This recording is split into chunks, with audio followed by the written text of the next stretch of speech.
circumvention strategies. How data analytics can help. This entire exercise would be moot if we had no business application. Not so. To this point, we have picked out on theoretical models and frameworks, but now it's time to do something a bit more practical. Given our premise that data and human nature work together to impact decision making, I thought it pertinent to introduce a number of examples through which we can combat the impact of the common cognitive and social biases.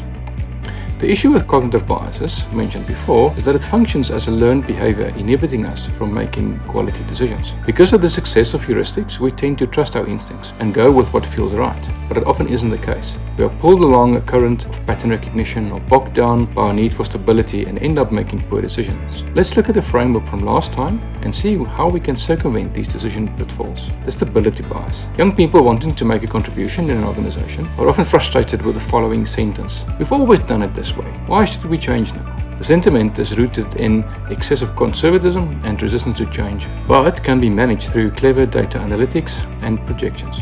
Examining trends, root cause and key influences empower data analysts with the tools to refute old ideas and dangerous habits. For example, an agricultural company has a tradition to start harvest on a particular day, let's say the 1st of May. However, data analysis, projections, and deep analysis of the entire agronomy dataset suggest the harvest could start as soon as mid-April, if certain weather conditions are met. If they do this, then the harvest could be gathered over a longer period, putting less strain on the machinery involved, saving overtime and improving the yield. This discussion will only happen if the data is believed and the story is allowed to be told. Pattern recognition bias. This is a popular decision detractor. People come to the boardroom table with preconceived ideas and false beliefs. They have a framework of how things ought to work, built on a number of misinterpreted facts and half-truths in the past. They hold onto these beliefs because they serve a single purpose, a selfish agenda or a secret fear. A manager might join a meeting about production planning, having just spent the morning struggling with a problematic machine. This issue is now front of mind and dominates his thinking. He has never liked the machine, having been outvoted on a competitive model at a previous confrontation in the team. All he can remember about the machine is its unreliability. His mind is following his heart, actively looking to vindicate his earlier position on the machine. He cherry-picks occurrences or failures of the machine and really believes it's unreliable. He enters the meeting and attacks the machine and everybody associated with its purchase, making claims like, "It never works, it's down again, and everybody knows this is a useless piece of expletive." When he is quoting figures, he selects events from memory in an attempt to illustrate a pattern of unreliability. But what if he's wrong? What if it is a very reliable machine, but his investment in its failure is clouding his judgment? Well, having the detailed breakdown record of this machine over a long period of time plotted against other machines will surely end the debate.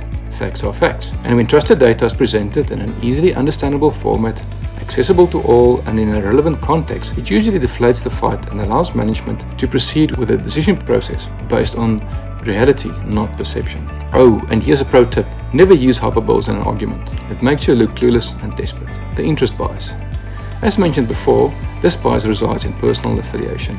Our veneration for the boss or our fear of conflict prevent us from doing a fearless audit of what is happening in the organization. This is a tough one to tackle, but an honest view of neutral data might be the way to go here. There are a number of prerequisites for this to work though. The organization in question needs to have a data culture. That is, a central belief that data is important, that it can be trusted, and that the process is transparent. The leadership team must be mature about their role and be open to challenges and new ideas. And the group of data users must be alert to the fact that these delusions of grandeur occur and that they can be averted. Lastly, overconfidence and competitor neglect occurs when we fail to look outside of the organization. We typically get so busy with the day-to-day running of the business, we forget about the outside world and its competitive threats. Setting up a data stream with monitors actively outside of our organizational boundaries could curb this tendency. We can, for instance, monitor social media posts of our direct competitors, analyze these posts through scraping, coding and theming, ensuring that we monitor their activities and devise strategies to counter their actions. In conclusion, we know that human nature has predisposed us to less than optimal decision making. We also know that data analysis, if done correctly, honestly and ethically, will strengthen our decision-making process. We need to embrace these truths and establish a data-driven, human-enriched decision-making culture in our organizations. The Decisions Myths can help with this, in case you haven't caught on to this fact yet, and would love to assist. Have fun making better decisions till next time.